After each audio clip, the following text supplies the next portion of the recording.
Bismillahirrahmanirrahim. Assalamualaikum warahmatullahi wabarakatuh.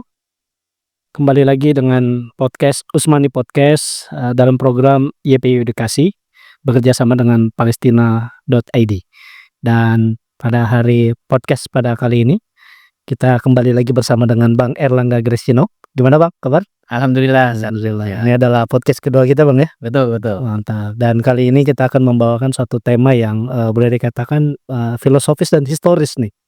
Terkait dengan apa itu ideologi Zionis dan siapa pendirinya, kayak gitu. Dan mungkin teman-teman jangan lupa ya untuk kemudian bisa men-subscribe akun YouTube kita untuk kemudian bisa mendapatkan informasi update terkait dengan isu-isu Palestina dan juga dunia Islam.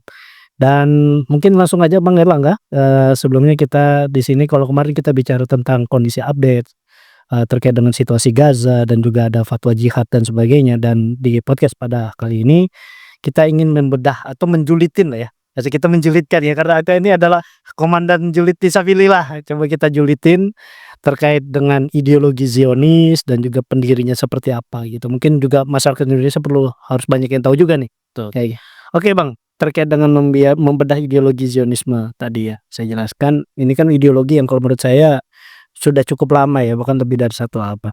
Jadi kalau menurut Abang ideologi Zionisme itu apa sih?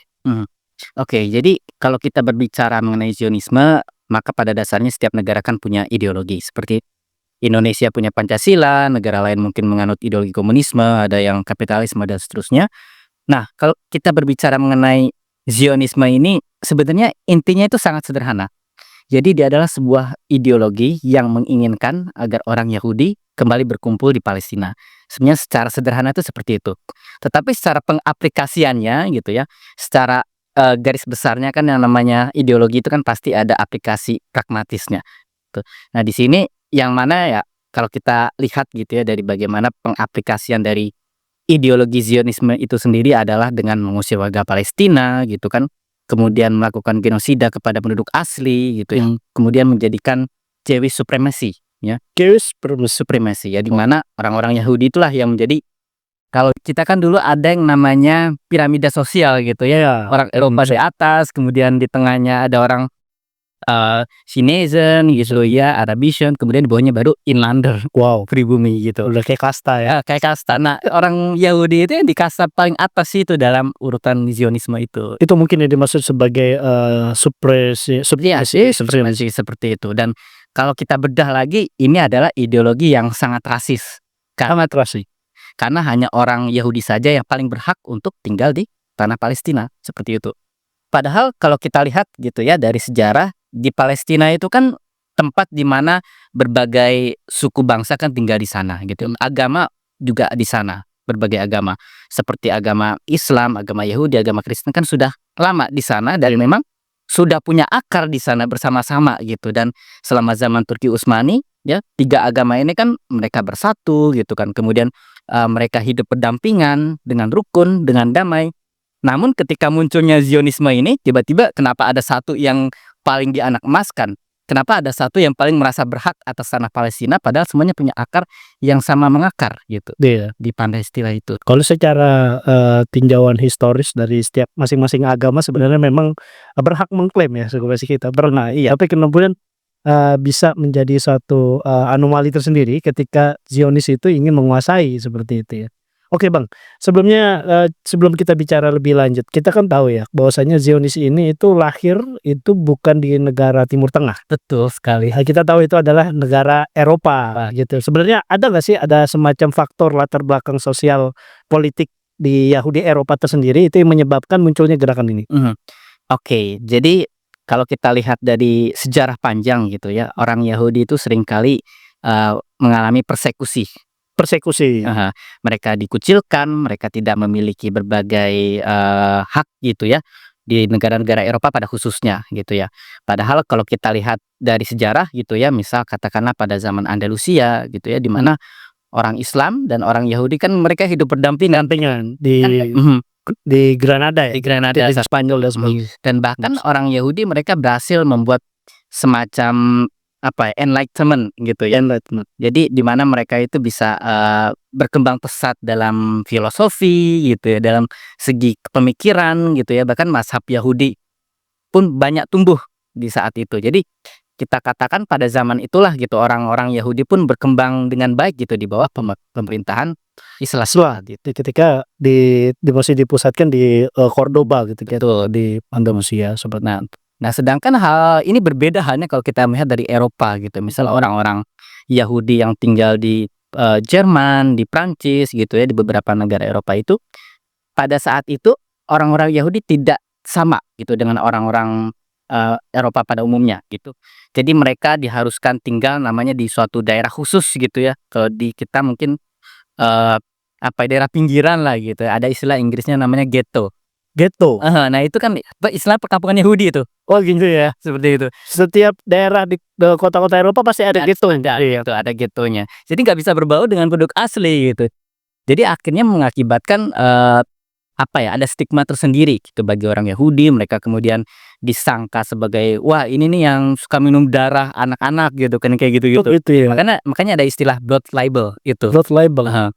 Nah itu kan suatu hal yang akibatnya antisemitisme di Eropa itu luar biasa banget gitu kan.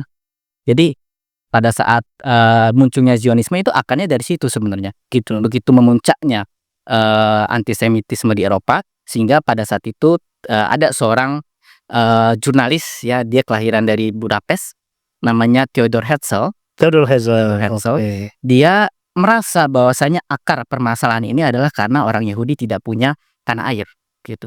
Sehingga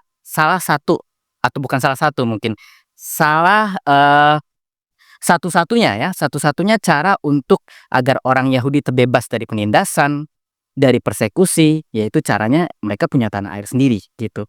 Dan lucunya mereka belum menentukan tempatnya di mana saat itu. Oke.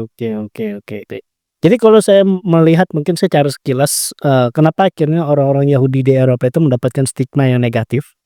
Apakah memang ada semacam kecemburuan sosial, Kak, di antara masyarakat Eropa ketika itu, dan melihat orang-orang Yahudi ini bahkan sampai dikasih tadi ya penghisap darah anak-anak dan sebagainya. Menurut saya itu kan suatu etimologi atau bahasa yang ini pasti ada something wrong nih dengan komunitas mereka gitu kan, sehingga akhirnya mereka mendapatkan stigma yang negatif dan tidak bisa berbaur dengan masyarakat pada umumnya seperti itu. Benarkah seperti itu kan kira-kira? Ada benarnya karena kalau kita lihat secara kompleksitas sejarahnya, karena munculnya gitu-gitu tersebut gitu ya, orang-orang Yahudi hidup secara terpisah, otomatis secara profesi, secara pekerjaan mereka tidak punya banyak opsi. Pilihan mereka itu tidak banyak. Sehingga otomatis mereka itu harus membentuk jiwa entrepreneurship gitu ya sebaik mungkin gitu ya. Mereka berusaha untuk berdagang, mereka kemudian berusaha menjadi penjual emas segala macam gitu ya. Makanya banyak pada saat Eropa di abad 17-18 gitu, banyak orang Yahudi akhirnya yang tadinya pedagang emas gitu yang menjadi bankir. Oh, tadinya pedagang emas itu kemudian jadi bank, jadi mengelola keuangan gitu ya. Jadi pada saat munculnya Zionisme itu ya di akhir abad ke-19 itu banyak sekali orang-orang Yahudi yang memang sudah luar biasa sekali dalam segi finansial, bahkan sudah dianggap dijadikan bangsawan gitu ya oleh penguasa-penguasa Eropa saat itu. Misal contoh pada keluarga Rothschild. Itu kan awalnya dari itu dia, dari penjual emas gitu ya, tukang emas, kemudian akhirnya menjadi bankir yang luar biasa dengan kemampuan finansial yang di mana-mana gitu ya, dan juga merambah bisnis pun di mana-mana. Akhirnya mereka menjadi hegemoni kekuatan ekonomi betul di Eropa ya, seperti itu. Oke. Ini menarik ya, sehingga akhirnya tadi sempat disebut satu nama gitu ya, si Theodor Herzl. Ini sebenarnya siapa, Bill? Oke. Theodor Herzl kalau kita lihat sebenarnya dia itu bukan orang yang benar-benar kayak Yahudi ortodoks yang harus mengikuti ajaran agama, enggak dia. Berarti dia bukan Yahudi taat ya, kan Yahudi secara agama. Ini kalau artinya kasih tahu nih, teman-teman, Theodor Herzl itu ternyata ya dia bukan seorang pendeta atau rabi lah ya kalau orang Yahudi. Artinya dia juga bukan seorang pengikut Yahudi yang taat juga dalam bidang agamaan. Tapi kok tiba-tiba bisa punya ide guys? Ide untuk mendirikan negara, kemudian di Palestina bilang itu katanya dari Tuhan tanahnya. Tapi kalau yang saya tahu juga ini yang ada yang sempat biografi, dan ada yang mengatakan kalau dia justru orangnya ateis. Kalau yang saya tahu ya, sejarah yang sejauh saya pelajari, memang Yahudi dia ya. Oh Yahudi. Tapi Agamanya secara Yahudi, cuman agama atau keturunan? namanya keturunan. Agamanya tuh nggak benar-benar kayak ini banget gitu loh, cuma KTP. Berarti Yahudi KTP lah ya. KTP gitu. Iya. Terus Gitu. Nah, dia itu lahir di Budapest gitu ya. Budapest, Hungaria ya. Hungaria sekarang. Pada saat itu kan Jerman ya, bagian dari Austria Hungaria. Dan saat itu dia bekerja sebagai seorang jurnalis gitu ya. Bekerja sebagai Karena dia jurnalis. bekerja sebagai jurnalis, otomatis banyak sekali berita-berita gitu ya. Apapun itu, termasuk antisemitisme itu yang ada di Eropa. Makanya dia tahu betul gitu kan permasalahan antisemitisme ini banyak sekali gitu di Eropa. Sehingga waktu itu pada tahun 1895, akhir 1895 dia membuat sebuah buku kecil, judulnya Der Judenstaat. Der Judenstaat. Nah, itu adalah sebuah pemikiran dia di mana di buku itu intinya disebutkan bahwa orang Yahudi itu membutuhkan tanah air, kayak gitu. Dan di buku itu disebutkan kita punya 2 opsi, Argentina atau Palestina. Oh gitu. Betul, disebutkan juga gitu. Dua negara. Jadi Argentina, Palestina. Jadi dipikirkan saat itu sama si Theodor Herzl ini, kenapa kita sebaiknya memilih 2 tempat ini gitu ya. Yang pertama kalau di Argentina dipikir dari Theodor Herzl ini, dia bilang di sana masih sepi gitu kan, kemudian tanahnya subur gitu kan. Sedangkan kalau Palestina, wah ini adalah tanah nenek moyang kita gitu. Jadi memang saat itu masih dibuka sekali opsi gitu kan, gimana orang Yahudi ini harus tinggal seperti itu. Iya. Bahkan ada satu negara lagi katanya tuh. Uganda. Ya itu setelah ini ya ada kasih sama ini British sama Inggris baru dikasih, gimana kalau di Uganda saja. Nah, sampai ke Afrika ya emang. Iya. Jadi memang berarti dia ketika menggagas ide tersebut masih melihat peluang selain Palestina tuh. Secara karena mungkin kondisi mungkin ya dilihat secara kultur dan juga geografis mungkin ya. Kalau tadi dijelaskan kalau Palestina karena dianggapnya sebagai tanah nenek moyang yang diklaim sebagai sejarah mereka, dan yang kedua ada juga di Argentina karena wilayah subur dan juga yang masih sepi gitu kan, sehingga akhirnya masih banyak orang bisa datang ke sana. Dan yang terakhir itu Afrika, Uganda. Nah ini ada proposal dari Inggris seperti itu ya. Oke gitu ya. Oke. Terus kalau misalnya tadi dibicara dengan Theodor Herzl ini kan dia sendiri tidak pernah menyaksikan bahwasanya adanya negara Israel atau kemudian ya negara haram loh yang sebutnya ya. Ya terus dia bahkan kalau saya tahu itu sudah meninggal duluan. Betul. Kayak gitu. Tapi kemudian visi itu akhirnya terus bergulir. Kayak. Cuman jauh sebelum kita berbicara seperti itu ya, kenapa sih kalau menurut saya ini visi jangka panjangnya Zionis itu apakah memang hanya ingin menguasai Palestina saja atau ada hal yang lain tuh? Oke, jadi kita tidak bisa memastikan ya apakah yang terjadi ke depannya seperti apa. Tapi yang jelas yang namanya sebuah ideologi itu kan pasti berevolusi. Itu termasuk juga Zionisme. Jadi Zionisme itu pada awalnya itu punya banyak warna sebenarnya. Gitu. Jadi pada saat Theodor Herzl itu dia mengemukakan ya dari gagasannya itu, ternyata nggak semua orang Yahudi terima gitu dengan Itu dia masih pro kontra ya? pro kontra banget saat Pro itu. kontra. Bahkan lebih banyak yang menentang gitu. Bahkan dia langsung dihujat gitu sama rabi di Vienna saat itu. Kamu ngapain nih bikin ide kayak gini? Ini bertentangan dengan ajaran Torah segala Bahkan macam sampai gitu. pemuka agama Yahudi sendiri Betul. menolak. Betul. Dan dia pas pengen mempertahankan idenya, dia nggak bisa mempertahankan itu dengan alasan-alasan agama gitu. Dia cuma kayak berpikiran secara pragmatis aja gitu. Oke, berarti kalau melihat dari sisi agama sebenarnya ini juga nggak ini ya, nggak disetujui seperti itu. Dan terus apa yang terus meneruskan dia mau seperti itu gitu? Nah itu lucunya Theodor Herzl ini adalah seorang yang lunatic sebenarnya. Dia Apa tuh? agak gila gitu. Agak gila ya. Jadi dia berpikiran dia ingin membentuk sebuah negara Yahudi, tapi bukan berdasarkan prinsip demokratis gitu. Bahkan dituliskan di diarinya, di buku harian itu dia bilang, saya pengen mendirikan dinasti Herzl gitu di negara Israel gitu. Dinasti Herzl. Betul gitu, dimana nanti anak saya menjadi Doge gitu ya, menjadi seorang perdana menteri gitu ya. Terus dia pakai mahkota segala macam kayak main raja-rajaan gitu loh gitu. Terus betapa lunaticnya dia gitu ya pada saat itu. Cuman ketika muncul ide seperti itu pro kontra, banyak juga nih orang-orang Yahudi yang kemudian akhirnya berpikir kemudian dia mengembangkan gitu. Ini dari Zionisme itu. Makanya ada banyak setelah itu warna-warna dari Zionisme itu. Ada Zionisme revisionis, ada Zionisme labor gitu ya, Zionisme liberal segala macam. Nah, ini kan banyak sekali warnanya gitu. Bahkan ada saat itu ya, pada saat itu Zionisme yang memang ingin agar warga Yahudi pindah ke Palestina, tapi dengan wadah sebagai kayak semacam wilayah otonom di bawah Turki Utsmani. Oh, berarti dia seperti authority aja sendiri gitu ya? Gitu. Daerah istimewa Istimewa tapi sendiri. di bawah Utsmani. Oh gitu ya, tuh menarik itu bicara seperti itu. Itu warna Zionisme itu ada yang seperti itu. Gitu ya, artinya dia nggak mau langsung sebagai suatu negara yang full state gitu, tapi ya Walaupun memang dari awalnya full state Judenstaat kan gitu. iya Nah, Judenstaat. namanya tadi kan pasti ada pemikiran yang dibelokkan gitu ya, ada warna-warna dari ininya. Tapi pemikiran seperti itu udah nggak ada sekarang. Oke, berarti memang dia pengennya yang itu kan dulu ya, Iya. terus sekarang udah berubah.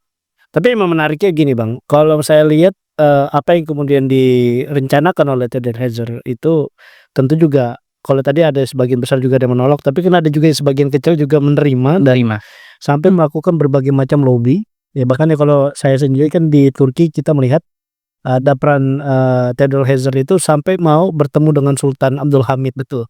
Yang kedua bahkan ya beberapa kali mau bertemu awalnya nggak mau ditemui itu, gitu. Tapi kemudian, dia bersikeras dan akhirnya bisa ketemu dan ketika ketemu ya di situ kan ada dialog yang mungkin kita sudah sama-sama bisa lihat ya di film Sultan Abdul Hamid gimana kemudian dengan tegas dan keras ya Sultan Abdul Hamid menolak gitu kan ide, pendirian negara Zionis. Awalnya dia tidak mengatakan jadi negara, tapi hanya ingin membeli tanah.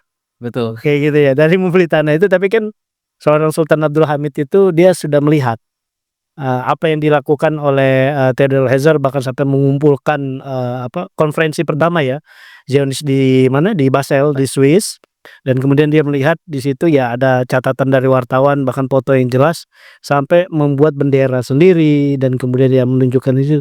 Sehingga akhirnya melihat ya apa yang dilakukan oleh Theodor Herzl ini bukan hanya cuman sekedar memigrasikan ya, bahasa kita bukan cuma sekedar memindahkan orang Yahudi dari Eropa ke wilayah Palestina. Seperti itu ya Kang ya? Kalau memindahkan mungkin dulu relokasi yang dilakukan oleh, Sultan Sulaiman Al-Kanuni ketika Andalusia itu jatuh, itu kan yang diimigrasi nggak cuma orang Islam. Ya saya tahu itu orang-orang Yahudi pun juga mendapatkan imigrasi, tapi tetap dia menjadi warga negara daripada, Turki Utsmani seperti itu. Tapi yang dilakukan oleh Theodor Herzl ini dia sama sekali berbeda dengan yang terjadi di zaman Andalusia ketika hancur seperti itu. Jadi menurut Akang gimana itu? Ya, Atau Bang Helongnya gimana tuh? ya kalau berbicara mengenai, mengapa sih ya Theodor Herzl itu dia sebegitu kerasnya gitu ya Iya iya. mendirikan, negara di Palestina gitu. Kalau kita lihat, sebenarnya ada banyak hal gitu ya. Sebenarnya kalau kita berbicara mengenai pragmatisme gitu ya, banyaknya antisemitisme Mhm. itu oke lah, tapi sebenarnya jauh lebih dari itu gitu ya. Karena ini berkaitan juga dengan apa ya, eee, politis juga gitu ya. Saat itu kan ada, dari Inggris juga dia berpikiran bahwa mereka ini setuju gitu dengan ide-ide dari Theodor Herzl gini gitu. Makanya tadi disebutkan ada Uganda Plan gitu ya, gimana kalau di Uganda saja gitu kan, tapi ditolak keras gitu sama, orang-orang Zionis saat itu kan. Mereka pikir, "Enggak, kami pengennya di Palestina," gitu kan ya.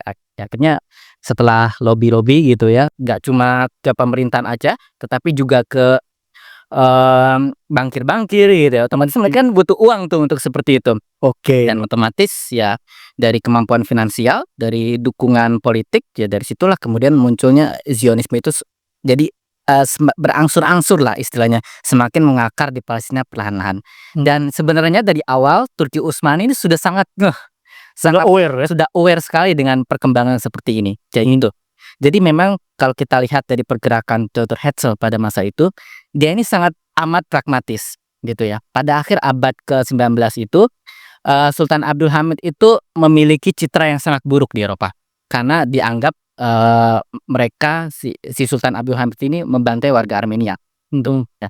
Nah, si Theodor Herzl ini melihat ini sebuah kesempatan emas gitu. Jadi dia mendekati gitu ya para, pembesar-pembesar Utsmani saat itu, dia bilang seperti ini, "Kami akan membantu gitu ya, Turki Utsmani untuk membersihkan citra nama sultan gitu, tapi syaratnya," nah itu, berikan kami tanah Palestina gitu. Kami juga bisa membantu melunasi Bakal melunasi hutang ya, kayak gitu. Kalau nggak salah itu sekitar 5 juta lira emas ya, lira emas ya. Mungkin kalau sekarang mungkin udah ratusan atau bahkan ribuan triliun itu ya. Kayak gitu. Iya iya iya iya. Tapi Lanjut dong. tapi karena semakin apa ya, memang saat itu tekanan politik dan tekanan finansial kepada Turki Utsmani itu sangat besar gitu. Bahkan kalau misal kita lihat gitu ya, kalau misal seandainya saja gitu kan Turki Utsmani menerima ini gitu kan, mungkin akan ada perbaikan gitu ya, mungkin seperti itu. Tapi kalau kita lihat ini sebenarnya bisa menjadi dosa sejarah juga kalau Iya. seandainya Turki Utsmani menerima itu dan dianggap nanti sebagai pengkhianat atas karena Iya iya. Saya kira ini bukan karena bicara hanya sebatas motif agama ya, tapi karena saya pikir ini sudah masuk ke ranah mereka tidak hanya pengen tinggal, tetapi juga pengen menguasai. Tuh, karena ada kepentingan politik pragmatis dan juga secara ekonomi juga secara pragmatis juga ada gitu. Ya itu yang kemudian saya rasa, dalam sejarah Utsmani itu menolak, gitu kan. Seandainya kalau cuman hanya sekedar tinggal berdampingan dengan, masyarakat yang lain seperti masyarakat Islam atau Nasrani yang sudah ya kan sudah lebih dari 625 tahun ya Utsmani itu berdiri dan ya itu nggak ada masalah gitu. Tapi ternyata yang dilakukan oleh Cederheiser ini dengan proposal, meminta tanah itu ini bukan hanya sebatas membuat tempat tinggal, tetapi juga ingin membangun sistem negara. Betul. Dan itu yang kemudian akhirnya menjadi bertentangan. Nah, karena dalam ajaran Yahudi sendiri pun katanya kan memang dijelaskan orang Yahudi itu sebenarnya nggak disarankan atau kemudian nggak dibuat agama ya, maksudnya, tidak dijadikan satu negara tersendiri, dia harus berbaur. Itulah yang kemudian akhirnya membuat banyak juga, bukan pendeta ya, petinggi agama daripada pihak Yahudi juga nggak sepenuhnya sepakat gitu ya, atau bahkan menolak gitu kan, terhadap pendirian negara Israel itu kayak itu, seperti itu ya. Nah ini menjadi satu hal yang kalau menurut saya sih cukup, menarik ya, karena Zionisme ini bukan hanya cuman gerakan lokal negara, ya gitu, tapi juga menjadi gerakan ekspansionis internasional. Betul. Setuju atau enggak tuh? Setuju. Setuju ya? Jadi, begini, pada awalnya memang kalau kita lihat dari warna-warna Zionisme itu ya, pada awalnya memang ingin mendirikan wilayah otonom Yahudi di, atas, pemerintahan Turki Utsmani, ya di bawah gitu ya, di bawah pemerintahan Turki Utsmani. Kemudian setelah itu kan, setelah Turki Utsmani tumbang gitu ya, akhirnya apa, pengen menjadi negara merdeka kan setelah itu. Kemudian, setelah kita lihat gitu ya, Israel berhasil, merdeka gitu ya, berhasil berdiri, otomatis sekarang ideologi Zionisme pun jadi berbeda lagi, yaitu untuk mempertahankan gitu, mempertahankan bagaimana caranya agar negara ini tetap ada gitu. Jadi bukan ingin membangun lagi, mempertahankan gitu. Eksistensi ya. Seperti itu. Dengan cara apa? Dengan membuat sebanyak mungkin orang Yahudi tinggal di sana dan sesedikit mungkin orang Arab yang tinggal di sana. Gitu, kayak gitu. Ya, kita nggak tahu ke depannya bagaimana. Bisa sangat mungkin untuk berubah, mungkin menguasai wilayah Sinai, menguasai Yordan gitu. Bahkan kalau kita lihat, pada saat terjadinya, okupasi dari Inggris gitu ya di tanah Palestina itu, bahkan ada tuh orang-orang, para militan dari Zionis ini mereka mencantumkan gitu peta Israel, wilayah Palestina sama wilayah Yordania. Wow, Jadi lebih luas gitu. Great Israel itu. Great Israel kayak gitu. Israel, nah ya. Iya iya iya. Cuman saya berpikir kan kalau tadi kan ada 2 tuh Argentina mau Uganda gitu. Tapi kenapa kakaknya tetap Palestina, Palestina? ya. Nah itu. Nah, jadi kan di Kongres, di Basel itu kan juga ditentukan gitu ya, jadi kita ini sebenarnya pengen apa ke depannya. Jadi di Kongres Zionis itu ditentukan, lagu kebangsaan kita apa gitu ya, kemudian, tujuan kita apa, bagaimana cara untuk, memasukkan orang Yahudi ke Palestina. Jadi kayak apa ya, BPUPKI-nya lah. Iya, Zionis gitu. Cuman dengan waktu rentang yang sangat lama, 50 tahun itu kan. Wow, Dan iya iya. nah, dari situ kan, orang-orang Yahudi akhirnya bersepakat gitu ya pada saat kongres keberapa gitu ya, saya kurang, ingat juga, tapi mereka akhirnya sepakat gitu di kongres itu, kita pilih Palestina gitu. Kita nggak menerima opsi lain. Sebelumnya masih menerima gitu opsi lain, tapi pada saat di kongres itu mereka sudah tidak menerima lagi. Kayak gitu. Iya iya. Jadi memang menariknya ini juga mendapat dukungan dari, pihak kolonial. Kolonial saya lihat kan di situ ada Inggris dengan aliansi apa namanya, sekutunya ya dan sebagainya, dan ketika akhirnya di Perang Dunia Pertama Utsmani akhirnya kalah gitu kan, ya dengan berbagai macam ini ya dinamika internal, apa namanya, Timur Tengah dan sebagainya ketika itu, dan Saya merasa apa yang dilakukan oleh, pihak kolonial ini, akhirnya bisa menyepakati gitu ya, nantinya ada yang namanya deklarasi Balfour, betul betul ya, dengan adanya Balfour ini yang kemudian dari pihak perwakilan Inggris yang kemudian memberikan, apa namanya, tanah kepada pihak, Yahudi dan mereka kemudian akhirnya mendeklarasikan negara haram Israel di tahun 1948 seperti itu ya. Dan menurut saya benar nggak sih ini menjadi suatu perpanjangan kolonialisme itu sendiri? Oh, betul sekali itu. Sangat, ya, saya sangat setuju dengan itu. Kalau kita lihat, bagaimana sejarahnya gitu ya, bahkan dari zaman Theodor Herzl itu sendiri gitu, Iya, bahkan sebelum gitu, si Inggris ini menguasai Palestina dalam bentuk mandat, Inggris itu, si Theodor Herzl ini pernah menulis di Der Judenstaat itu, "Kita ini ingin, menjadikan Palestina gitu ya sebagai tanah kami," gitu ya, sebagai salah satu opsi tanah kami, dengan tujuan gitu ya, untuk membuat bangsa Asia itu menjadi beradab gitu. Jadi kami ini orang Israel akan menjadi benteng peradaban Eropa di Timur Tengah. Kan aneh gitu, ini sangat berjiwa kolonialisme banget gitu. Jadi mereka itu menganggap orang Asia itu lebih terbelenggar gitu, lebih rendah. beda ya dengan skema struktur sosial yang Betul, seperti itu. Jadi kasta sekali, Pak. masih melihat Palestina, terus orang-orang Arab di sana gitu ya, dengan kacamata kolonialisme gitu. Karena saat itu kan lagi apa ya, pada saat Theodor Herzl mengemukakan pendapat itu kan lagi scramble for Africa, dia itu negara-negara Eropa. Jadi bener-bener, wah kita nih lagi cari tanah nih di negara mana gitu ya untuk kita jajah gitu. Nah dia berpikiran yang sama seperti itu. Kami juga pengen nih dapat tanah di Palestina gitu. Iya iya iya. Ini menjadi suatu hal yang kalau menurut saya benar, menjadi suatu kepanjangan kolonialisme bahkan sampai era modern. Betul.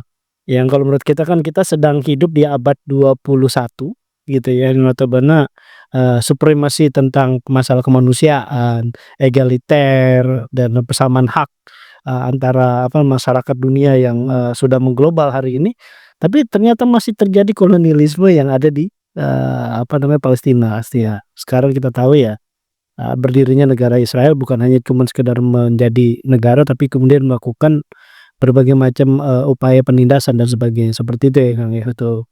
Oke, terus, mungkin ini juga, Kang, yang kemudian saya juga harus melihat, eee, perpecahan di antara orang Yahudi sendiri gitu, melihat realita negara, Israel itu bisa berdiri, dan kemudian kita lihat ada 2 kutub juga ya, ada yang Yahudi religius dan juga Yahudi sekuler.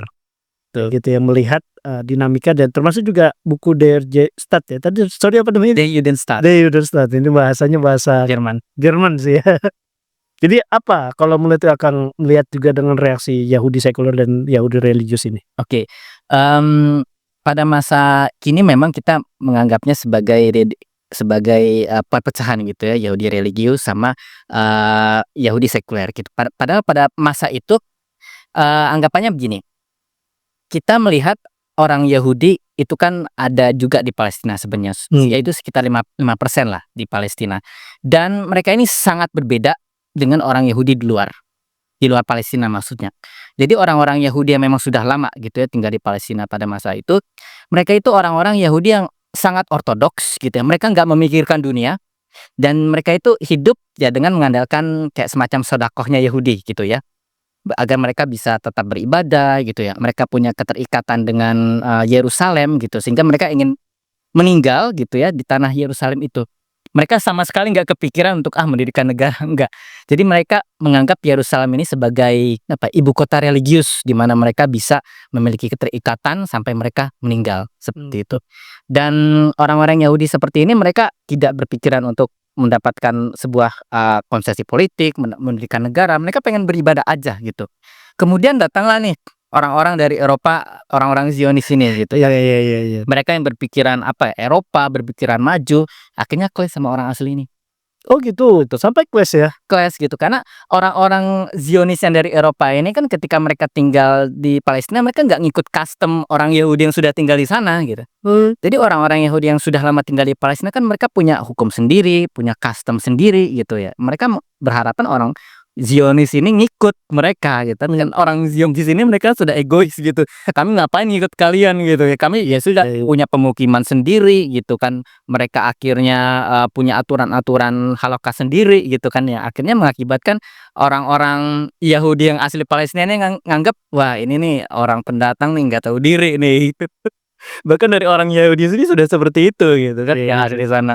Jadi kalau secara demografis masa saat itu seperti itu ya. Nah sekarang kalau kita lihat di masa mendatang, masa kini ya, itu memang ada Yahudi religius. Nah ini bahkan bisa dipecah lagi, ada yang ortodoks, ada yang Masorti gitu kan. Wah, ada Masorti, ini baru dengar saya deh. Terus ada lagi kan? Kemudian yang Yahudi yang sekuler itu namanya Hiloni gitu. Jadi ada banyak warnanya juga nih. Jadi Ada yang konservatif bahkan sampai ekstrim. ekstrim gitu ya. Jadi kalau kita lihat gitu ya dari warna orang Yahudi saat ini ya, memang sekitar 40% lah, 40% 50% itu sebenarnya sekuler gitu. Mereka Iya Yunani sih. gitu. Jadi secara agama ya mereka nggak kelihatan Yahudi gitu ya. Mereka berpakaian ya seperti orang barat gitu ya. Mereka pakai celana pendek biasa aja gitu ya. Sedangkan kalau misal kita lihat gitu ya, ada lagi namanya kaum Masorti.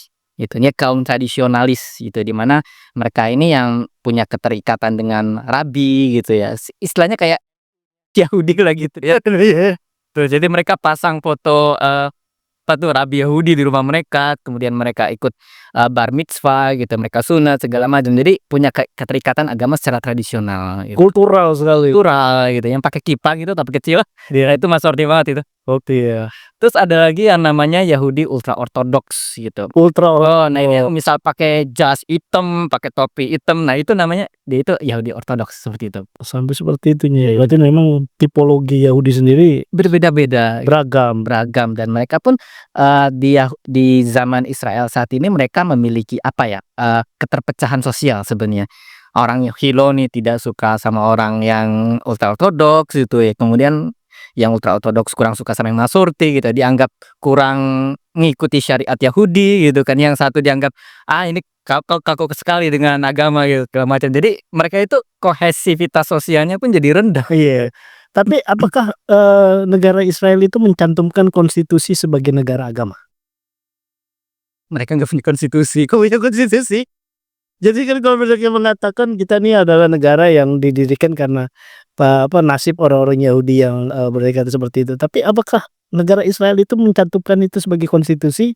Mereka sebagai negara teolog lah, teologis atau teokratis kalau bahasa kita. Oke, jadi gini, Israel Kalau itu tadi kita bicaranya tipologinya kan masyarakatnya udah macam-macam nih, gitu kan? Gimana itu Mas? iya, kan Israel itu mereka dia sebenarnya nggak punya konstitusi gitu. Mereka punyanya kuasi lah, kuasi konstitusi. Jadi kayak semacam poin-poin kecil gitu ya. Oh, Israel itu seperti ini gitu ya. Misal Israel adalah tanah air orang Yahudi disebutkan, ya itu namanya basic clause. Oke, yang harus mereka punya. Ada poin-poinnya dan itu memang nggak banyak gitu. Dan juga tidak dicantumkan misal hubungan antara eksekutif, kemudian legislatif, ya itu nggak dijelaskan secara detail di sana. Yudikatif gitu. Kan harusnya ada kejelasan gitu hubungan antara ketiganya gitu. Dan ini dijelaskan di Undang-Undang Dasar. Sedangkan Israel nggak. Gitu ya. Terus di Undang-Undang Dasar kita disebutkan mengenai HAM juga gitu ya. Misal setiap warga negara berhak, setiap warga negara berhak. Itu kan dijelaskan di Undang-Undang Dasar kita. Itu nggak ada. Nggak ada Israel juga. nggak punya. Jadi sehingga Israel itu kayak nggak jelas nih secara HAM, nggak dikodifikasikan di Undang-Undang Dasar mereka. Struktur kenegaranya juga tidak dikodifikasikan. Jadi mereka ini dasar pendiriannya tuh apa sebenarnya? Gitu, negara nggak jelas gitu kalau kita. Jadi semacam negara yang dasar konstitusinya juga masih ambigu berarti. Iya betul, sangat ambigu. Ambigu. Kalau kita kan jelas ya, kita ada punya konstitusi, ada bahkan ideologi jelas ya. Pancasila, terus kemudian juga Undang-Undang Dasar, NKRI, ada TAP MPR lah, sampai segala macam rigidnya seperti itu. Tapi Israel juga nggak menjelaskan hal itu secara clear. Termasuk juga permasalahan terkait dengan HAM, Betul. hak hidup dan sebagainya, dan semakin memarginalkan orang asli ya kalau Iya betul kayak gitu. baik itu daripada Yahudi Ortodok maupun yang Muslim ataupun yang Nasrani. Bahkan ya kan berita terbaru juga gitu kan, perayaan Paskah, bukan Paskah ya, kemarin itu perayaan umat Nasrani yang terbaru kali ini juga mendapatkan semacam intimidasi loh, seperti itu. Wajar ya akhirnya seperti itu. Kayaknya memang secara konstitusinya teman-teman negara ini gitu ya, atau negara Israel ini ya ternyata tidak jelas secara keambiguan karena berdasarkan dengan ideologi yang ya tadi bicaranya pragmatismenya juga luar biasa gitu. Oke, ini menarik ini. Mungkin ini menjadi satu sesi yang menurut saya sih cukup menarik nih Kang, dari sekian banyak pembicaraan terkait dengan ideologi Zionis dan sebagainya. Tapi kan kita tahu ada yang namanya Protocol of Zion. Ini mungkin terakhir ya. yang Akang atau Abang ketahui terkait dengan Protocol of Zion ini itu apa? Protocol of Zion, saya belum pernah dengar Belum sebelumnya. pernah dengar ya? Jadi katanya ini adalah suatu pengembangan sistematika, dari buku yang dibuat oleh Theodor Herzl, bagaimana kemudian akhirnya mereka, tidak hanya melakukan, dominasi terhadap negara lokal mereka, tapi juga menguasai sampai kepada tingkat internasional. Seperti itu tadi, kayak misalnya keluarga Rothschild gitu kan ya, punya kekuatan secara ekonomi, mengglobal dan sebagainya, dan akhirnya memiliki suatu, sistematika penguasaan ekonomi dunia hari ini. Ya kalau kita lihat kan banyak sekali kan perusahaan-perusahaan atau kemudian, industri dan sebagainya yang kemudian dikuasai oleh orang-orang Yahudi, yang kemudian akhirnya kita membuat gerakan boikot dan sebagainya, seperti itu. Itu sih yang saya tahu gitu ya. Mungkin kalau Akang, eee tahu juga menarik tuh mesti kita bahas secara protokol itu, tapi whatever lah ya. Tapi ya mungkin ini menjadi satu, pertanyaan di akhir mungkin ya kan ya, dan menjadi satu hal yang penting untuk kemudian dibahas, terus bagaimana kita menyikapi Zionisme ini? Mmm, ini pertanyaan yang paling berat. Iya, Pertanyaan terakhir, pamungkas itu ya. Oke, kita bisa melihatnya dari segi kemanusiaan atau segi, identitas kita sebagai umat Islam gitu ya. Kita harus, tahu ya kalau Zionisme ini adalah musuh kita bersama, musuh dia, dan kita harus punya garis yang jelas kapan kita bersikap dengan orang Yahudi, kapan kita bersikap dengan Zionisme, karena ini adalah 2 hal yang berbeda gitu ya. Jadi di orang Yahudi sendiri pun banyak juga ya sekarang yang mulai tersadar gitu ya, wah kita nih nggak bisa nih mendukung Zionisme dan akhirnya mendukung Palestina, itu banyak yang seperti itu. Cuman, permasalahannya adalah ketika kita melihat berbagai banyak, penindasan, genosida ini terjadi, kita ini lebih banyak diamnya gitu. Kita ini tidak bisa berbuat sesuatu yang lebih konkret untuk Palestina ini, kayak gitu. Kita sudah lihat sekitar 51.000 orang sudah, dibantai dalam genosida yang dilakukan oleh Israel gitu. Kemudian si Israel ini tetap memperoleh dukungan dari Amerika Serikat, memperoleh, bantuan senjata yang begitu banyak gitu. Sedangkan apa yang bisa kita lakukan untuk membantu mereka gitu. Bahkan kita ingin, mengirim senjata aja kita ini masih takut gitu ya untuk membantu mereka gitu. Kita nggak tahu nih ke permainan belakang segala macam, tapi yang jelas kita aja masih takut dengan hal yang mengirimkan bantuan, senjata kepada para pejuang gitu kan. Kita ya sebatas membantu untuk kemanusiaan gitu kan, dan itu pun kadang sering dibom oleh Israel. Dan seakan-akan kita ini sebenarnya nggak punya daya apa-apa gitu. Dan yang menjadi permasalahan kita adalah kita harus berkaca ke diri kita sendiri. Kita ini umat muslim ini sebenarnya ingin nggak sih gitu untuk Palestina merdeka? Kalau kita ingin Palestina merdeka, kita harus bersatu dong gitu. Itu kata kuncinya, kita bersatu. Kita negara muslim terbesar, kita kuat kok ya. Kita juga punya populasi besar sekitar 2 miliar, muslim gitu ya di penjuru dunia. Masa nggak bisa melakukan apa-apa untuk Israel yang cuma ada 7 juta orang di sana, kayak gitu. Kita 2 miliar umat muslim loh. Iya, Ya, betul. Nah, ini akar permasalahan kita nggak bisa bergerak gitu ya, kurang, peduli gitu ya secara, aplikatif gitu ya ke Palestina ini karena kita tidak bersatu. Kita punya kepentingan politik masing-masing gitu ya, takut dengan, cap barat gitu ya. Bahkan kita nggak punya kayak semacam NATO-nya barat gitu. Padahal itu penting banget gitu, ketika Iya. Palestina diserang kita bisa membantu gitu. Iya, Kita harus punya itu aliansi militer, sama ya. bersama, terus juga kerjasama ekonomi bersama gitu. Jadi kita itu umat muslim yang harus bersatu. Nah ini yang namanya ide khalifah itu ya, kekhalifahan itu. Jadi tidak dibangun berdasarkan, konsep satu negara lagi, tapi benar-benar konsep di mana kita negara-negara muslim ini sama-sama kompak gitu ya. Iya, iya. Satu organ super, state yang sama seperti Uni Eropa gitu. Yang Mungkin bukan masalah simbol nama, tapi yang jelas fungsinya gitu. fungsinya sih Fungsinya itu kemudian kita bersatu lah, kayak gitu ya. Kalau Eropa kan sudah melakukan hal itu, lagi dengan yang namanya European Union ya. iya itu. Kita punya misal currency yang sama itu suatu hal yang luar biasa banget gitu kan. Apalagi potensi umat muslim dalam bidang ekonomi, militer itu kan sangat besar sekali. Kenapa kita nggak melakukan ini ya? Karena kita masih takut dengan barat dan kita terpecah dengan kepentingan politik masing-masing kayak gitu. Apalagi konflik apa misal mazhab gitu ya, Sunni Syiah gitu yang akhirnya mengakibatkan energi kita pun akhirnya sehabis dengan konflik di internal kita sendiri gitu loh. Padahal sebenarnya kalau kita melupakan secara sejenak perbedaan kita gitu ya. Kita fokus gitu dengan masalah yang ada, sebenarnya kita bisa lebih baik dalam membela Iya. Palestina itu. Bahkan kalau saya lihat ini bukan lagi masalah isu agama ya, Satu, tapi sudah menjadi isu kemanusiaan global. kemanusiaan. Nah, Makanya kan cukup pandai jadi manusia betul. kalau bisa memahami situasi Palestina gitu, terlepas apapun agama Anda gitu. Karena kita melihat kan, sebenarnya Palestina itu adalah negara yang di dalamnya ada Baitul Maqdis dan situ sudah mengandung konsep toleransi beragama yang Betul. begitu sangat bagus gitu. Bahkan sejak dari zamannya, Umar bin Khattab ya, kalau dalam Islam itu kan lebih dari 10 abad.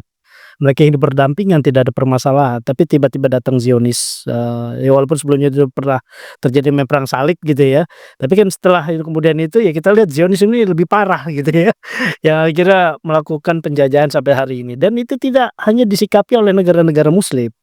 Kayak gitu kan. Kita juga bisa melihat dari negara-negara ya seperti Afrika Selatan, bahkan sampai China, bahkan negara-negara Jepang dan sebagainya melihat ya isu kemanusiaan ini menjadi satu isu yang boleh dikatakan tidak bisa diremehkan. Apalagi sekarang kita adalah hidup di abad ke-21 yang sudah tidak lagi melihat, kolonialisme itu sebagai satu hal yang, unggul gitu ya.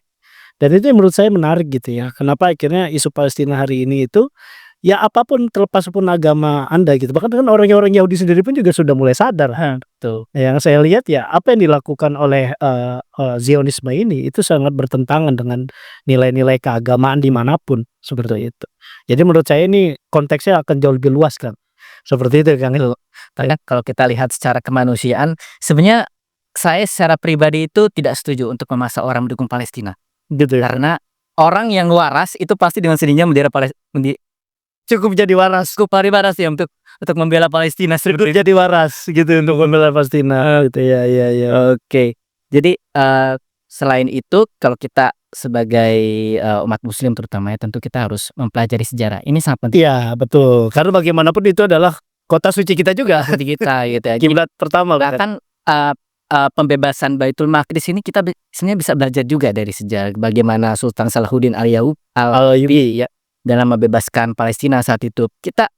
Kalau kita melihat di sejarah, bahkan saat itu Masjidil Aqsa benar-benar dinistakan gitu ya oleh para kaum mabuk agama dari Eropa yang datang kemari, kemudian tiba-tiba, membuat Masjidil Aqsa sebelahnya jadi kandang kuda, kemudian jadi tanah, jadi udah nggak dijadikan tempat ibadah lagi di situ. Sampai segitu parahnya ya. Kayak gitu.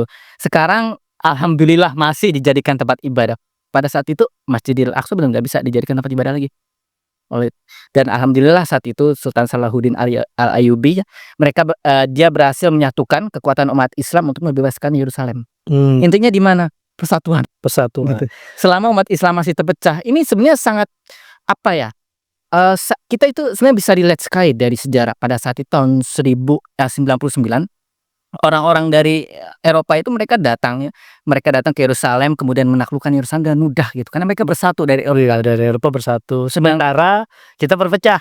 Betul, ada yang misal Kesultanan Seljuk, kemudian dari Sultanan Mesir segala macam. Iya, ini juga yang menarik kan, di zaman itu khalifah juga masih ada loh. Iya, khalifah masih ada tapi mereka punya kekuatan itu secara politik pun, sangat terpecah saat itu dan ini adalah realitas kita sekarang gitu. Iya. Dan itu membutuhkan waktu berapa? 200 tahun. Kalau 200 tahun itu. 200 tahun ya. Karena ada perang salib pertama sampai yang keberapa itu masih berlanjut Kayak gitu. Itu luar biasa ya. Nah, sekarang kita sudah masuk ke dekade 8 nih. Apakah kita butuh 200 tahun lagi untuk membebaskan? Sebenarnya kalau dimasuknya Inggris ke Yerusalem itu kan 1917 kan. 1917. Berarti sudah 1 abad lewat. Walaupun deklarasi negara Zionis itu kan 1948. Kayak gitu, walaupun masih dianggap 70 tahun misalnya gitu, tapi sebenarnya sudah lewat 1 abad. Kayak gitu. Bagaimanapun teman-teman di podcast kita ya mungkin kita pengen banyak ngomong nih Kang, cuman kan biar nggak terlalu panjang durasi gitu ya. Nanti ke depan bisa kita sambung lagi dengan ini. Tapi menurut saya ada hal yang perlu disampaikan terakhir Kang, sebelum nanti kita tutup podcast pada kali ini. Oke. Yang saya tekankan adalah satu hal sebenarnya, sederhana sekali, persatuan. Umat Islam ya saya sangat menekankan gitu. Setiap siapapun yang mengaku umat Islam, sekarang fokus kita cuma satu, yaitu untuk membela Palestina. Kalau kita masih sibuk dengan hal-hal yang sifatnya cabang ya, dengan hal yang sifatnya furu, yang istilahnya perbedaan pendapat ulama itu sebaiknya disingkirkan dulu ya, perbedaan tampilkan karena kita punya masalah umat yang jauh lebih besar yang membuat fitnah ini jika kita biarkan ya akan menyebar kemana-mana kayak gitu. Jadi pentingkan persatuan, oke, maupun apapun mazhab kita, oke, kemudian apapun agama kita, pastikan Palestina menjadi salah satu tujuan kita untuk Ya, dibela. karena selain dari isu tadi bicara agama sudah kemanusiaan global, Kemanusiaan. cukup jadi manusia juga ya seperti itu. Oke, itu saja kan. Oke, Terima kasih pada kali ini dan jangan lupa teman-teman untuk follow akun sosial media kita juga di ypu.org atau dengan Gang Erlangga Gresjenov yang mau jadi tentara julid fisabilillahnya, dan jangan lupa juga untuk yang mau beli merchandise, kita juga bekerja sama dengan Palestina.id gitu ya. Ini lembaga yang kalau menurut saya juga banyak mengeluarkan merchandise tentang Palestina supaya kemudian kita membenak dalam diri dan hati kita gitu ya, mendukung perjuangan Palestina. Dan buat teman-teman yang ingin melakukan bantuan jihad harta atau bantuan harta terbaik gitu ya, perjuangan harta dengan salah satunya untuk bisa membantu sosial kemanusiaan di sana, bisa melakukan searching di website ypi.org. Terima kasih Kang, ini menjadi terima kasih. podcast kita pada kali ini. Keluarnya pamikum, saya undur diri daripada podcast Usmani, program YPU Edukasi. Assalamualaikum warahmatullahi wabarakatuh.